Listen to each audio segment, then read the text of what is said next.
Hello, this is Jochen Schlese, and today guest again is Eva Simmons. Hi, Eva, how are you? I'm doing great. Another good week, another good day. Awesome, awesome, awesome. So today we're talking about BL13, the lung meridian point. I'm going to talk to you about the aspect from the horse's point of view. And Eva, you're right now in England, and you work mainly for the better movement for riders. You worked a lot, and you also continue the education and bring all your knowledge to the equine as well. So I'm very happy you'll be here today. Yeah, Without further more, let me just start and then give you the floor. thank you. All right, so I'm starting my screen with the session today, or for the 6-part series, is about the 14 negative reflex points. Today we talk about this one right here in the front of that pink bar. As we know, through all this research and all the body workers, equine specialists, through all these articles, what's published, horses, like humans, have certain areas where they tolerate weight more, and certain areas for sure not. So on this slide I'm sharing here, that rectangle bar, that's the middle of the longest muscle of the horse's body, the longissimus dorsi, and that's where humans have built saddles and focused to put the contact of the saddle to distribute the rider's weight. The nasty part about saddle fitting is if you miss that rectangle area, you're going to hit some reflex points. Good analogy is you can push and push and push and push and push on your arm here, but if you push a certain spot right there, I hit my reflex point, my funny bone, and I feel it all the way to the pinky. Now today we talk about the BL13, the bladder meridian point. Now the bladder meridian point is something when you do acupuncture, again, just one more time, that's this point right there. This is something what affects highly the horse's respiratory system. Now, that can be irritated if your saddle slides forward, or if you have a racing saddle, jumping saddle, western saddle, and it doesn't have the proper tree angle, flare, or point, length, or width, then unintentionally, the horse can go into a higher heart rate. So you say, well, I've trained my horse, so what? He will have high heart rate anyway. So what we know from human medicine, if people have a high blood pressure or they go into an artificial high heart rate because something is really anger me, or I get really nervous, or I have a lot of stress, we know from the medical side, when we measure the cortisol level in our blood, we know, oh, yeah, that person is definitely in stress. We as predator deal with stress a little bit different than animals who are flight animal, and the horse is a flight animal. So if your saddle slides forward or pushes on that meridian point BL13, the horse will go into a artificial heart rate increase. It's a very easy exercise. You can push as hard as you want on the horse's body in that pink bar I showed earlier. And then from there on, you can see, oh yeah, the horse feels me. But if you have a heart monitor and you listen to the horse's pulse, you can see your normal heart rate. Soon as you hit that spot, the BL13, you won't believe your eyes. The pulse goes up. You take your finger off, go somewhere else, the pulse goes down. So that's why they call it the respiratory health, if there is pressure on it. No rider, an Olympian, your pleasure rider, Western racing, English, who cares? Anything you put on the horse, you try to avoid this particular pressure. So, and Eva, you will probably come now from the other side and says, what is when a person is really rigid or really stiff or has stress? How does that relate to the horse? So we could build a saddle, what avoids or fit a saddle, what avoids this point, but is there something similar for the rider side? Eva, can you enlighten us a little bit? I think definitely, I can definitely do that. I think it also extends from the first conversation that we had dealing with scapular cartilage, right? And where horse and rider should properly be. So when we think about where we're positioned, and if the saddle is one, fits well for both horse and rider, but then also is positioned well, that's going to, one, have an effect on the horse, two, have an effect on us. But as I always say to each and every one of my clients, the most important thing is we have to ask ourselves, what do we bring to the equation? And that's the horse is going to be fine without us. But when we put ourselves into the proper position, when we are in the right areas, as we're talking about right here with the bladder meridian points, it will definitely make an effect on what we're able to do. So as you mentioned, we're going to see an increase in respiratory rate, and it will affect that, which none of us want to do. But the question is, what happens if our knees are in the wrong position? What happens if our leg creeps and moves over and over? What happens if we're not moving in harmony with our horse? Or should I say, not what happens when we're not in harmony with our horse? It does make shifts to where our saddle is. And I think I saw on a video or article or something that you wrote quite a while back, which was talking about the girth and how that also has an effect on the bladder meridian points. Did I kind of get that right in some ways there? Right, we can see it right here on the screen. It talks about the CV17. Right. And all these pressures on this point affect the respiratory health of the horse. Continue. Absolutely. So when it comes to not only saddle fit, it's also about how and what we know about our equine and human anatomy. And I think it's really important that most riders know about their horse's anatomy, but also about their own, right? Because when we understand that we can sit from head all the way down to heel in the proper position with the proper center of, or with our ideal center of gravity, we know that we'll be in alignment, not only with ourselves, but in alignment with the horse, which we're typically fitting the saddle at what thoracic number? So because it's so hard to count it and know exactly where, but I always say where the end of the mane is, very often is where the end of the shoulder blade is, right there. So my line went a little bit too far back, sort of. You can see just behind the BL13. And Right. I've been to different saddle fitting school. The other thoracic one is T18 here. Okay. So people can feel this, but they often make the mistake to just go straight forward. That's way too long because now you're sitting in the lumbar area right there. So when you find that edge, you want to follow the rib. And when you look at now between the two green lines, that's not a lot of space. Okay, so that's where we want to sit the saddle.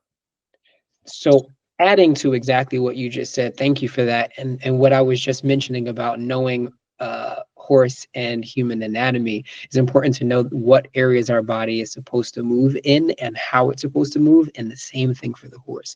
Now, it doesn't need to be extremely scientific, but it needs to know, just as you said here, that you cannot put the saddle on the lumbar area of the body, and it can't be too far or cover the wither area of the body either. So finding that right spot not only adds to our center of gravity and balance, but it's also going to enhance what we're trying to do in the saddle, which is communicate as effectively as possible. Yeah, Aoife, I remember we talked about briefly about my book collection.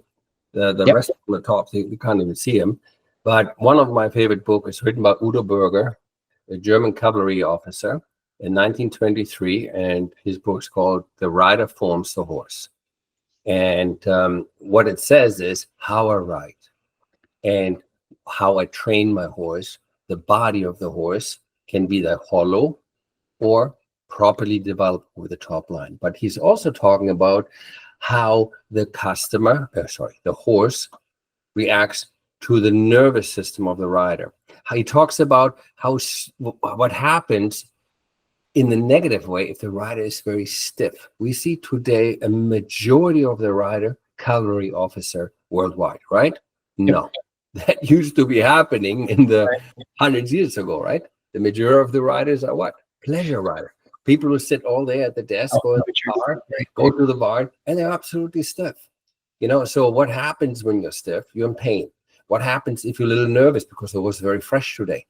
You know, your respiratory system, your nervousness, Correct, signals to the horse. And I think this is why what you do is so fabulous. You have such a, I don't want to use the word easy. I want to use the word easy because it's not difficult to do. You just have to find the right stimulation Yes. to actually do these exercises you do. And you Yes. just talk to me, you're writing a book right now.